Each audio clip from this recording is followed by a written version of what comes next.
लेकिन आज मैं देख सकता हूं मैदान भरा दिखाई दे रहा है, लोग सड़कों पे हैं और कई हमारे साथी तो 11 बजे ही चल दिए होंगे घर से और पहले चल दिए होंगे। अब तो शाम हो गई। ये बहुत दूर से आए हैं, ये बता रहे 9 बजे ही चल दिए थे। तो सोचो जो 9 बजे चला वो आज अभी कितना समय हो गया सोचिए। लेकिन ये गाजीपुर की ऐतिहासिक धरती है, ये समाजवादी धरती है, ये वीरों की धरती है, ये वो धरती है जिसने फौज में लड़ने का जज्बा दिया है। इस धरती से पैदा हुए लोग इतिहास बनाने का काम करते हैं। हम चाहे उस्मान जी को याद कर लें या पाकिस्तान के छक्के छुड़ाने वाले हमीद को याद कर लें, वीर अब्दुल हमीद। ये धरती वो है और नेताजी के आह्वान पर, समाजवादियों के आह्वान पर यहाँ के लोगों ने हमेशा इतिहास बनाने का काम किया है। इस बार तो हालांकि ये गाजीपुर ने पहली बार नहीं, कई बार पहले भी इतिहास बना चुके हैं। लोग बताते हैं कि चरण सिंह जी के जमाने में जब दूसरे दल का पूरा रुतबा होता था तब भी यहां पर लोग चरण सिंह जी के कहने पर एक एक वोट डाल करके समाजवादी आंदोलन या किसानों की लड़ाई लड़ने वाले के पक्ष में ही वोट डालते थे। जब मैं यहां पर सभाओं में आया था, चुनाव की सभाओं में मैं जब यहां आया था, यहां पर लोग सुनना नहीं चाहते थे। वो इंतजार कर रहे थे कि वोट कब डालने का मौका मिलेगा। मंच रहा होगा, मंच से दूरी खत्म कर दी थी यहां के नौजवानों ने, मुझे याद है। और केवल गाजीपुर में नहीं, उस चुनाव में मैंने गाजीपुर से लेकर के आखिरी आपके शामली से लेकर के उन इलाकों में भी देखा था कि अगर कहीं चुनावी सभा समाजवादियों की थी तो बल्ली और जनता का कोई हिसाब किताब नहीं था, कोई रोक नहीं पाया। आज रिजल्ट कुछ भी आ गया हो, किसी की भी सरकार बन गई हो, किसी की भी सरकार बन गई हो, लेकिन जनता की सरकार तो केवल समाजवादी बना सकते हैं, दूसरे लोग नहीं बना सकते। जनता के बीच अगर आज भी कोई याद कर रहा है तो वो समाजवादी लोगों की सरकार याद कर रहे हैं। ये सरकार तो कुछ है ही नहीं। सरकार क्या है ये सरकार, सोचो आप। ये कोई सरकार है? अभी दिल्ली की सरकार ने एक फैसला लिया है, हालांकि 14 तारीख जो फरवरी की होती है बड़ी अलग तारीख है। इसको मैं पीढ़ी की दूरियां मानूं, क्योंकि हमारे बुजुर्ग पूछेंगे मैं क्यों 14 तारीख की बात कर रहा हूं। ये जो 14 तारीख को भारतीय जनता पार्टी ने एक नए तरह का फैसला लिया है। हालांकि दिल्ली वालों ने लिया है, लखनऊ वाले पता नहीं मनाएंगे कि नहीं मनाएंगे। फैसला दिल्ली से हुआ है। पत्रकार साथी, वो जो चिट्ठी निकली वो सही है कि नकली है? जब मैंने उसको पढ़ा पहली बार कि भारतीय जनता पार्टी के लोग 14 फरवरी को कोई हक दिवस मनाना चाहते हैं। अब मुझे नहीं पता ये अंग्रेजी का शब्द है कि हिंदी का शब्द है। अगर ये अंग्रेजी का शब्द है तो इसका मतलब कुछ और है। अगर कोई कंफ्यूज हो जाएगा हिंदी को लेकर के तो इसका पूरा का पूरा गुड़ गोबर हो जाएगा। कैसे लोग हैं बताओ? ये नई तरह का व्यापार चला रहे हैं बीजेपी के लोग। इनके यहां बैंकों से नहीं मिल रहा है पैसा, कुछ सूदखोर हैं बीजेपी के, पता नहीं कहां से पैसा लेकर के आते हैं, वो बांट रहे हैं लोगों को, और इतना बांट रहे हैं, इतना वसूल रहे हैं कि अगर कोई एक बार ले ले तो वो वापस अपने जीवन में नहीं कर सकता। इतना इंटरेस्ट वसूल रहे हैं, और उसका परिणाम ये हुआ, एक नंदलाल गुप्ता ने कुछ सूदखोरों से पैसा ले लिया अपने कारोबार के लिए, व्यापार के लिए, वो लौटा नहीं पा रहा था। उन सूदखोरों ने इतना डराया धमकाया कि उसे आत्महत्या करनी पड़ गई। और सोचिए आज के समय पर कैसे आत्महत्या की उसने। इन नौजवानों ने देखा भी होगा, फेसबुक पे लाइव कर करके आत्महत्या की। बताओ, इन बीजेपी के लोगों को डूब के मर जाना चाहिए। जो लोग एमओयू कर रहे हैं, जो बड़े बड़े एमओयू कर रहे हैं और सूदखोर व्यापारियों की जान ले रहे हैं। अभी उसके परिवार ने कहा कि बुलडोजर नहीं चला, बुलडोजर नहीं चला उन पर जो सूदखोर थे बीजेपी वाले। मैंने कहा ये सरकार का बुलडोजर नहीं है, ये बीजेपी का बुलडोजर है। ये बीजेपी का बुलडोजर बीजेपी वालों पे नहीं चलता है, ये दूसरों पे चलता है बुलडोजर। और ये जो बुलडोजर की संस्कृति लेकर के आए हैं, याद रखें इस सरकार वाले लोग, अगर बुलडोजर यहां चला है तो बुलडोजर बनना बंद नहीं होंगे। बुलडोजर बनने वाले कारखाने बंद नहीं होने वाले। बताओ, हम समाजवादियों के कितने नेताओं को कितना अपमानित किया इन्होंने, झूठे मुकदमे लगे हैं उन पे। और यहां पर जितने कार्यकर्ता नेता होंगे वो महसूस करते होंगे कि इस सरकार में झूठे मुकदमे लगते हैं। अभी आपने देखा होगा कि कुछ दिन पहले कुछ लिखने पर एफआईआर हो गई एक कार्यकर्ता पर, हमें पुलिस हेडक्वार्टर जाना पड़ा। वही पुलिस हेडक्वार्टर जो समाजवादियों ने बनाया। दुनिया में अगर पुलिस हेडक्वार्टर देखेंगे आप, तो आपके भी पुलिस के लिए सबसे बेहतरीन पुलिस हेडक्वार्टर बनवाया। वहां जाना पड़ा क्योंकि कुछ लिख दिया तो उसमें झगड़ा हो गया। बीजेपी वाले कुछ भी लिख सकते हैं, उनके पे कार्रवाई नहीं होगी, एफआईआर नहीं होगी। अगर समाजवादी लोग लिख देंगे तो एफआईआर हो जाएगी। और जात के आधार पर भेदभाव करते हैं ये लोग, धर्म के आधार पर भेदभाव करते हैं। ये जात के आधार पर, धर्म के आधार पर भेदभाव हमें लोकतंत्र में और संविधान में कहीं ऐसा नहीं है कि जात और धर्म के आधार पर हम भेदभाव करें। लेकिन भारतीय जनता पार्टी के लोग और इनकी सरकार में बैठे लोग लगातार इसी तरह का भेदभाव कर रहे हैं। अभी कुछ सवाल खड़े हो गए, कहीं से सवाल ऐसा खड़ा हुआ जिसका जवाब बीजेपी के पास नहीं है। इसीलिए मैंने कहा कि हम जनता के सामने नहीं सवाल करेंगे बीजेपी से, हम सदन में जाकर के पूछेंगे उनसे। क्योंकि जो हमारे मुख्यमंत्री हैं केवल संविधान की शपथ नहीं लेकर के बैठे हैं, वो किसी मठ से भी आए हैं।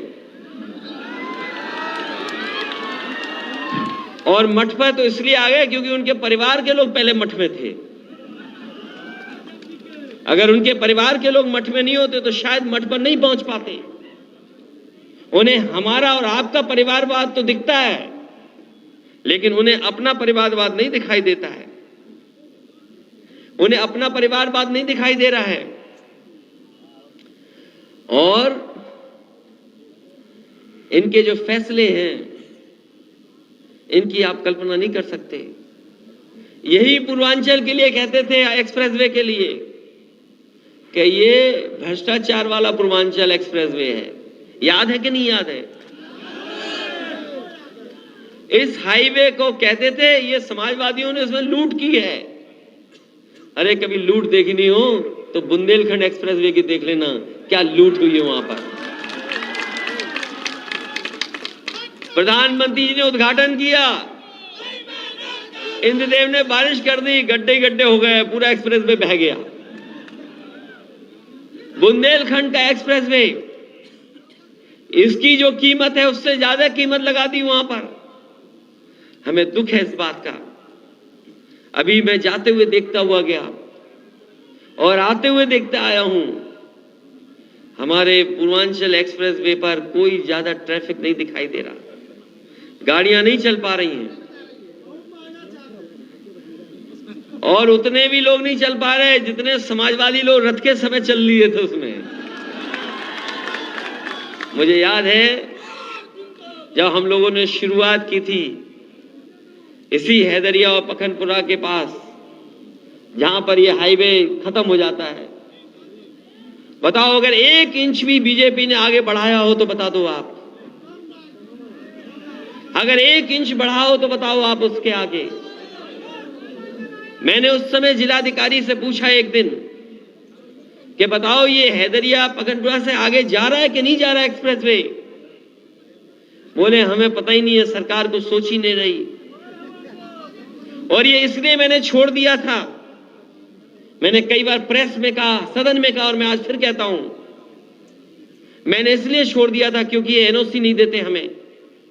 अगर हम इस सड़क को और आगे बढ़ा करके ले जाते तो एनएचएआई का ये कानून है कि 10-15 किलोमीटर के अंदर कोई टोल सड़क नहीं बन सकती। इसलिए मैं जानता था कि ये एनओसी नहीं देंगे और अगर एनओसी नहीं देते तो शायद ये एक्सप्रेसवे नहीं बन पाता। इसलिए मैंने 15-20 किलोमीटर छोड़ दिया, आगे नहीं जोड़ा जा करके, और उसके कारण ये सड़क बनकर के तैयार हो गई। और ये सड़क इसलिए बना रहे थे, ये केवल चलने के लिए नहीं थी, शहर को जोड़ने के लिए नहीं थी, इसके आसपास हम मंडी बनाना चाहते थे। आप हमारा घोषणा पत्र उठा करके देखिए, इसके आसपास मंडी बन रही थी और इसके आसपास हम अपने नौजवानों के लिए ट्रेनिंग इंस्टीट्यूट बनाते, 1 साल की ट्रेनिंग पाते और कहीं ना कहीं उन्हें रोजगार या नौकरी मिल जाती। हमारा अधूरा सपना वही रह गया, हम लोग नहीं बना पाए। लेकिन दुर्भाग्य देखो, जिन्हें सरकार में मौका मिल गया, एक बार नहीं दूसरी बार, वो नहीं बना रहे, उस सड़क को आगे नहीं ले जा रहे हैं, आगे नहीं ले जा रहे हैं। और मैं आज इस मंच से खड़ा होकर कह सकता हूं, अगर समाजवादियों ने वो सड़क न बनाई होती ऐसी, तो शायद देश के प्रधानमंत्री उस सड़क पर कभी अपना हवाई जहाज नहीं उतार सकते थे। अगर किसी कारण उनका हवाई जहाज उतरा है तो वो समाजवादियों की देन है और समाजवादियों की सोच है, इसी वजह से हवाई जहाज सड़क पर उतर गया था। अभी एक मुख्यमंत्री जी के साथ हम लोग कार्यक्रम में गए थे तेलंगाना, वहां के मुख्यमंत्री केसीआर साहब ने हम सबको बुलाया था। उस सभा में एक मुख्यमंत्री ने बड़ी अच्छी बात कही, उन्होंने कहा कि ये रेल, ट्रेन, LIC, सरकारी संस्थाएं सब बेच रहे हैं, एक एक करके बेच दिया, पानी का जहाज पोर्ट बेच दिया, रेलवे बेच दी, हवाई जहाज बेच दिए, हवाई जहाज के अड्डे बेच दिए, LIC बेच दी, बैंक बेच दी, लेकिन एक चीज खरीद ली इन्होंने, मीडिया।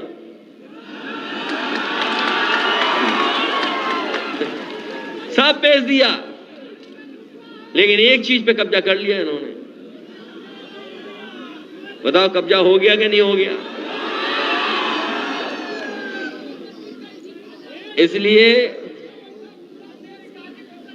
इसलिए हमें और आपको मिलकर के और जोड़ करके कामयाब होना है।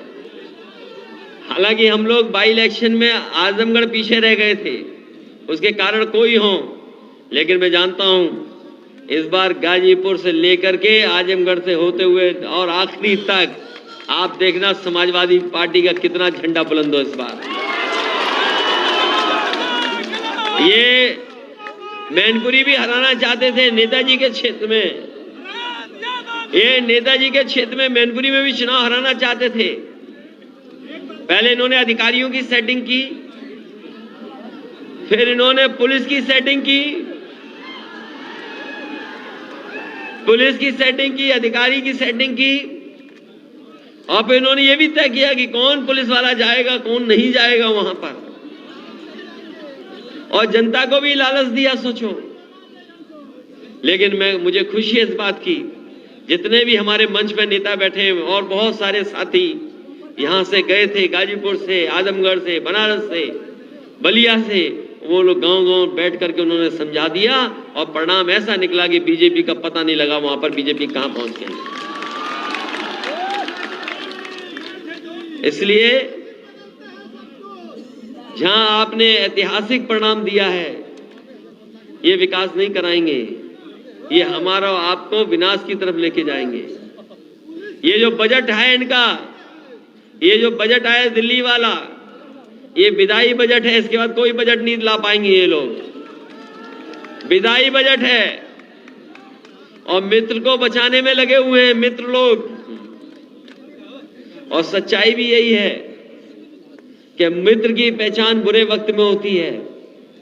अगर मित्र डूबा है तो हम लोग देखेंगे मित्र बचा पा रहे हैं कि नहीं बचा पा रहे हैं। ये बात तो समझ गए होगे ना आप। और कुछ लोगों की बात नहीं मानना, कुछ लोग कभी इधर होंगे तो कभी उधर होंगे, उनकी बात मत मानना। और उनकी बात आधी अधूरी है। मैंने याद होगा जब मैं आया था चुनाव में, तब भी मैंने गाना पूरा करके दिखाया था। एक कोई थे, वो कहते थे कि चल सन्यासी मंदिर में। क्या था? चल सन्यासी मंदिर में, चल सन्यासी मंदिर में।